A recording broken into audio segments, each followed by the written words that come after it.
Austen's Pride and Prejudice.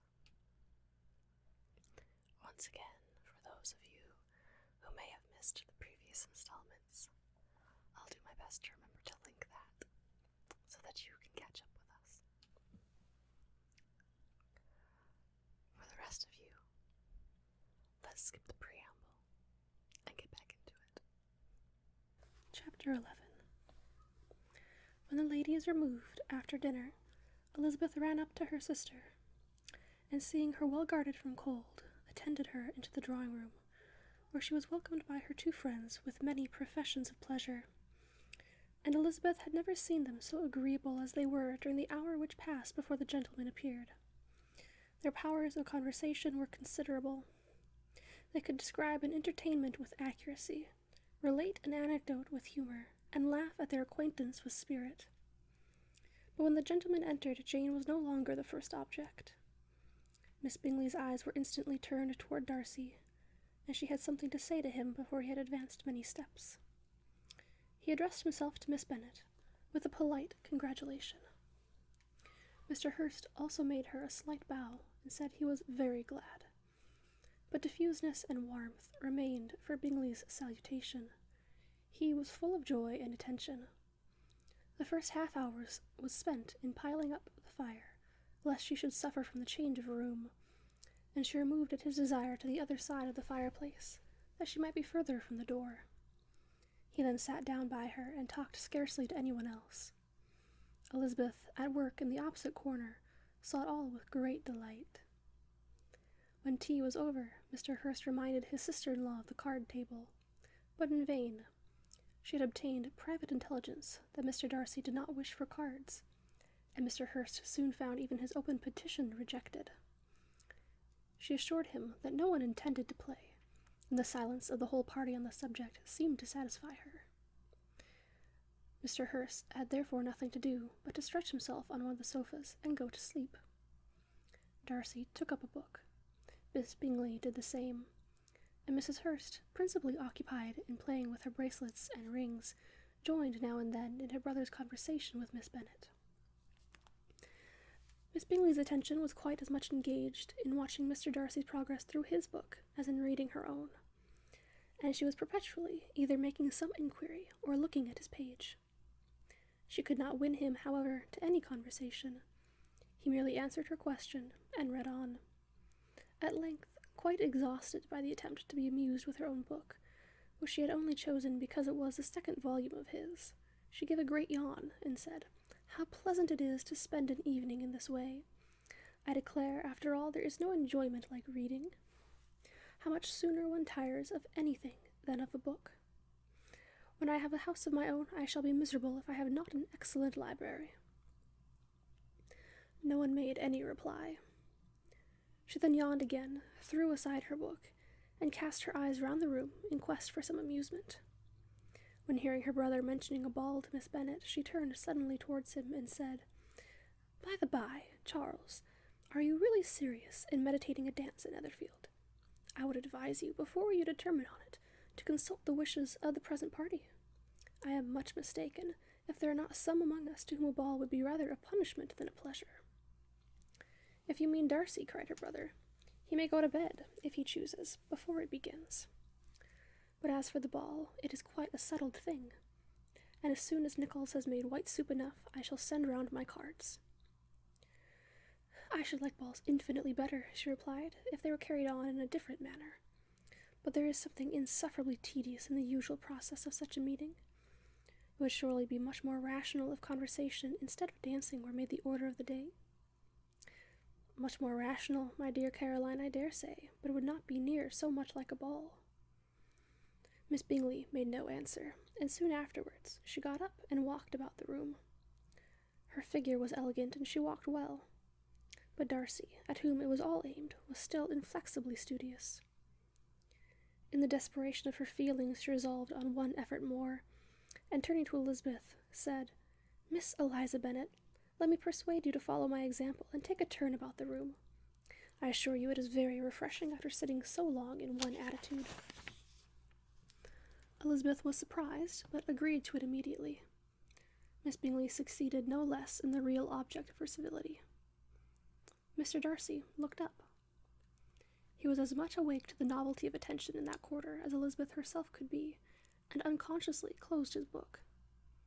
He was directly invited to join their party, but he declined it, observing that he could imagine but two motives for their choosing to walk up and down the room together, either of which motives his joining them would interfere. What could he mean? She was dying to know what could be his meaning, and asked Elizabeth whether she could at all understand him. Not at all, was her answer, but depend upon it, he means to be severe on us, and our surest way of disappointing him will be to ask nothing about it. Miss Bingley, however, was incapable of disappointing Mr. Darcy in anything, and persevered, therefore, in requiring an explanation of his two motives. I have not the smallest objection to explaining them, said he, as soon as she allowed him to speak. You either choose this method of passing the evening because you are in each other's confidence and have secret affairs to discuss, or because you are conscious that your figures appear to the greatest advantage in walking. If the first, I would be completely in your way, and if the second, I can admire you much better as I sit by the fire. Oh, shocking, cried Miss Bingley. I never heard anything so abominable. How shall we punish him for such a speech? Nothing so easy, if you have but the inclination, said Elizabeth. We can all plague and punish one another, tease him, laugh at him. Intimate as you are, you must know how it is to be done. But upon my honor, I do not. I do assure you that my intimacy has not yet taught me that. Tease, calmness of manner, and presence of mind? No, feel he may defy us there. And as to laughter, we will not expose ourselves, if you please, by attempting to laugh without a subject. Mr. Darcy may hug himself. Mr. Darcy is not to be laughed at, cried Elizabeth. That is an uncommon advantage. And uncommon I hope it will continue, for it would be a great loss to me to have many such acquaintances. I dearly love a laugh. Miss Bingley, said he, has given me more credit than can be. The wisest and the best of men, nay, the wisest and best of their actions, may be rendered ridiculous by a person whose first object in life is a joke. Certainly, replied Elizabeth, there are such people, but I hope I am not one of them. I hope I never ridicule what is wise and good. Follies and nonsense, whims and inconsistencies do divert me, I own, and I laugh at them whenever I can. But these, I suppose, are precisely what you are without. Perhaps that is not possible for anyone, but it has been the study of my life to avoid those weaknesses which often expose a strong understanding to ridicule. Such as vanity and pride. Yes, vanity is a weakness indeed, but pride, where there is a real superiority of mind, pride will be always under good regulation. Elizabeth turned away to hide a smile. Your examination of Mr. Darcy is over, I presume, said Miss Bingley. And pray, what is the result? I am perfectly convinced by it that Mr. Darcy has no defect. He owns it himself without disguise. No, said Darcy, I have made no such pretension. I have faults enough, but they are not, I hope, of understanding. My temper I dare not vouch for. It is, I believe, too little yielding, certainly too little for the convenience of the world. I cannot forget the follies and vices of others so soon as I ought, nor their offences against myself. My feelings are not puffed about with every attempt to move them. My temper would perhaps be called resentful. My good opinion, once lost, is lost forever. That is a failing indeed, cried Elizabeth. Implacable resentment is a shade in a character. But you have chosen your fault well. I really cannot laugh at it. You are safe from me. There is, I believe, in every disposition a tendency to some particular evil, a natural defect which not even the best education can overcome. And your defect is to hate everybody. And yours, he replied with a smile, is wilfully to misunderstand them. Do let us have a little music, cried Miss Bingley, tired of conversation in which she had no share. Louisa, you will not mind my waking Mr. Hurst? Her sister had not the smallest objection, and the pianoforte was opened. And Darcy, after a few moments' recollection, was not sorry for it. he began to feel the danger of paying Elizabeth too much attention. Chapter 12. In consequence of an agreement between the sisters, Elizabeth wrote the next morning to their mother, to beg that the carriage might be sent for them in the course of the day. But Mrs. Bennet, who had calculated on her daughters remaining at Netherfield till the following Tuesday, which would exactly finish Jane's week, could not bring herself to receive them with pleasure before. Her answer, therefore, was not propitious, at least not to Elizabeth's wishes, for she was impatient to get home. Mrs. Bennet sent them word that they could not possibly have the carriage before Tuesday, and in her postscript it was added that if Mr. Bingley and his sister pressed them to stay longer, she could spare them very well. Against staying longer, however, Elizabeth was positively resolved, nor did she much expect it would be asked, and fearful, on the contrary, as being considered as intruding themselves needlessly long, she urged Jane to borrow Mr. Bingley's carriage immediately, and at length it was settled that their original design of leaving Netherfield that morning should be mentioned, and the request made. The communication excited many professions of concern, and enough was said of wishing them to stay at least the following day to work on Jane. Until the morrow their going was deferred. Miss Bingley was then sorry that she had proposed the delay, for her jealousy and dislike of one sister much exceeded her affection for the other. The master of the house heard with real sorrow that they were to go soon, and repeatedly tried to persuade Miss Bennet that it would not be safe for her, that she was not enough recovered. But Jane was firm where she felt herself to be right. To Mr. Darcy it was welcome intelligence.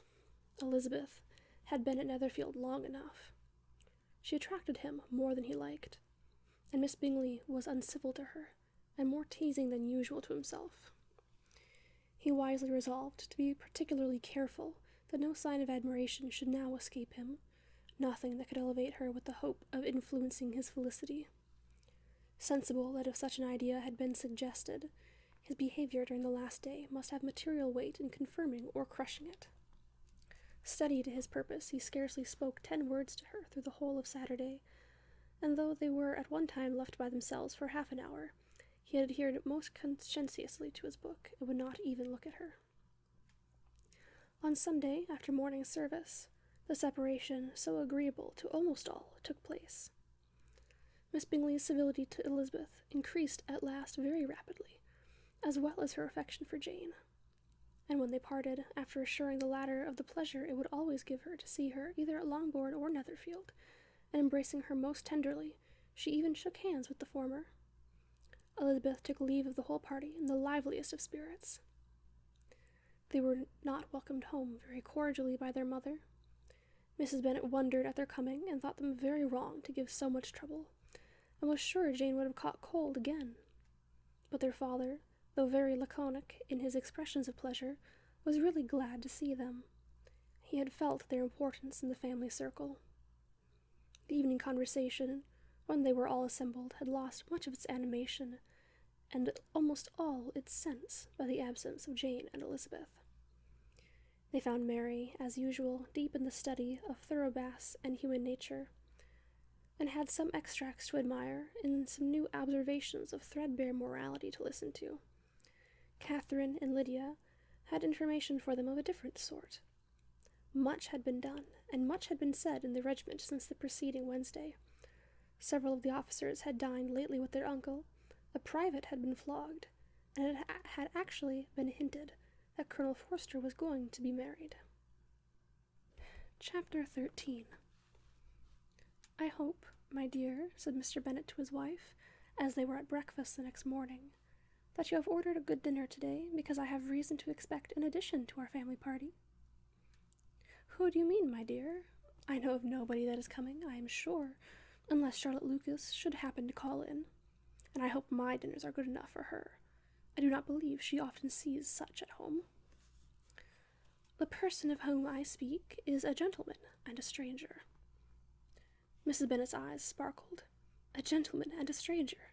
It is Mr. Bingley, I am sure. Well, I am sure I shall be extremely glad to see Mr. Bingley, but, good Lord, how unlucky! There is not a bit of fish to be got today. Lydia, my love, ring the bell. I must speak to Hill this moment." "It is not Mr. Bingley," said her husband. "It is a person whom I never saw in the whole course of my life." This aroused a general astonishment, and he had the pleasure of being eagerly questioned by his wife and his 5 daughters at once.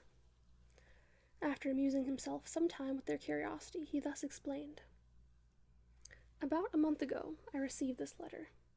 About a fortnight ago I answered it, for I thought it a case of some delicacy and requiring early attention. It is from my cousin, Mr. Collins, who, when I am dead, may turn you all out of this house as soon as he pleases." "Oh, my dear," cried his wife, "I cannot bear to hear that mentioned. Pray do not talk of that odious man.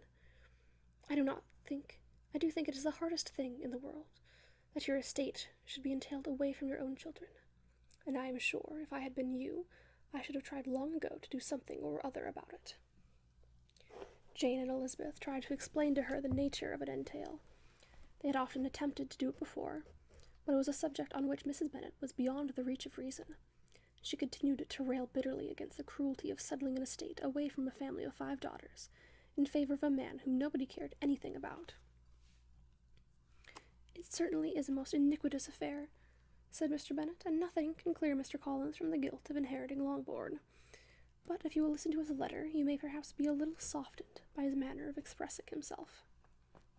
"No, that I am sure I shall not. And I think it is very impertinent of him to write to you at all, and very hypocritical.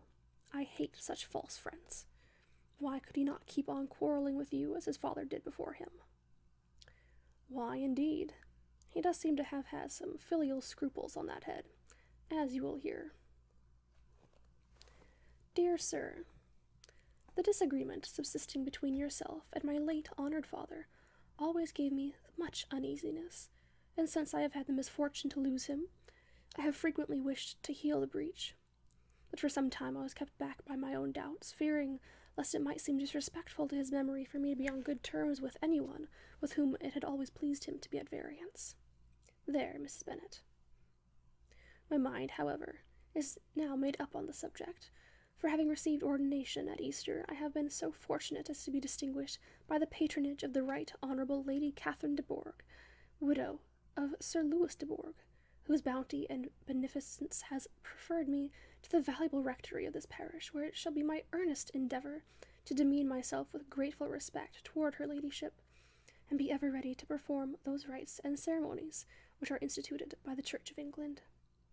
As a clergyman, moreover, I feel it is my duty to promote and establish the blessing of peace in all families within the reach of my influence, and on these grounds I flatter myself that my present overtures are highly commendable, and that the circumstance of my being next in the entail of Longbourn estate will be kindly overlooked on your side, and not lead you to reject the offered olive branch. I cannot be otherwise than concerned at being the means of injuring your amiable daughters, and beg leave to apologize for it, as well as to assure you of my readiness to make them every possible amends. But of this hereafter. If you should have no objection to receive me into your house, I propose myself the satisfaction of waiting on you and your family, Monday, November 18th, by 4 o'clock, and shall probably trespass on your hospitality till the Saturday se'nnight following, which I can do without any inconvenience, as Lady Catherine is far from objecting to my occasional absence on a Sunday, provided that some other clergyman is engaged to do the duty of the day. I remain, dear sir, with respectful compliments to your lady and daughters, your well-wisher and friend, William Collins. At 4 o'clock, therefore, we may expect this peacemaking gentleman, said Mr. Bennet, as he folded up the letter. He seems to be a most conscientious and polite young man, upon my word, and I doubt will not prove a valuable acquaintance, especially if Lady Catherine will be so indulgent as to let him come to us again. There is some sense in what he says about the girls, however, and if he is disposed to make them any amends, I shall not be the person to discourage him.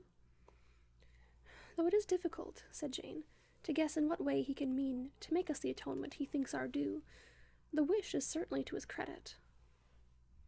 Elizabeth was chiefly struck by his extraordinary deference for Lady Catherine, and his kind intention of christening, marrying, and burying his parishioners whenever it were required. He must be an oddity, I think, said she. I cannot make him out. There is something very pompous in his style. And what can he mean by apologizing for being next in the entail? We cannot suppose he would help it if he could. Could he be a sensible man, sir? No, my dear, I think not. I have great hopes of finding him quite the reverse. There is a mixture of servility and self-importance in his letter which promises well. I am impatient to see him. In point of composition, said Mary, the letter does not seem defective. The idea of the olive branch perhaps is not wholly new, yet I think it is well expressed. To Catherine and Lydia, neither the letter nor its writer were in any degree interesting. It was next to impossible that their cousin should come in a scarlet coat. It was now some weeks since they had received pleasure from the society of a man in any other color. As for their mother, Mr. Collins's letter had done away much of her ill will, and she was preparing to see him with a degree of composure which astonished her husband and daughters. Mr. Collins was punctual to his time, and was received with great politeness by the whole family. Mr. Bennet indeed said little, but the ladies were ready enough to talk, and Mr. Collins seemed neither in need of encouragement nor inclined to be silent himself. He was a tall, heavy-looking young man of 25. His air was grave and stately, and his manners were very formal. He had not been long seated before he complimented Miss Bennet on having so fine a family of daughters, said he had heard much of their beauty, but that in this instance fame had fallen short of the truth, and added that he did not doubt her seeing them all in due time disposed of in marriage. This gallantry was not much to the taste of some of his hearers, but Mrs. Bennet, who quarrelled with no compliments, answered most readily, "You are very kind, I am sure, and I wish with all my heart it may prove so, for else they will be destitute enough. Things are settled so oddly. You allude, perhaps, to the entail of this estate. Ah, sir, I do indeed. It is a grievous affair to my poor girls, you must confess. Not that I mean to find fault with you, for such things I know are all chance in this world. There is no knowing how estates will go, when once they come to be entailed. I am very sensible, madam, of the hardship to my fair cousins, and could say much on the subject, but that I am cautious of appearing forward and precipitate.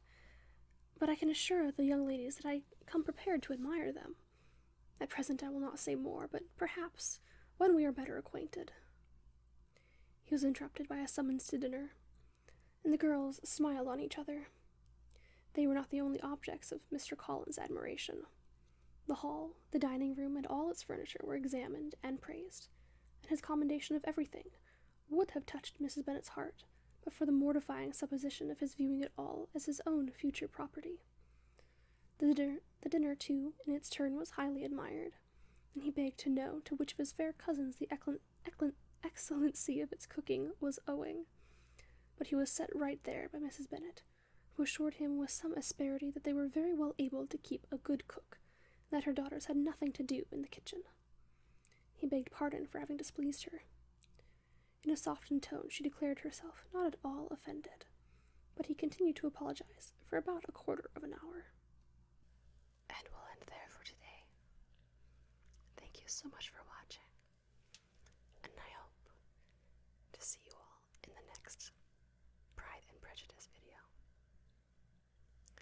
I hope that you all have a lovely day, or evening,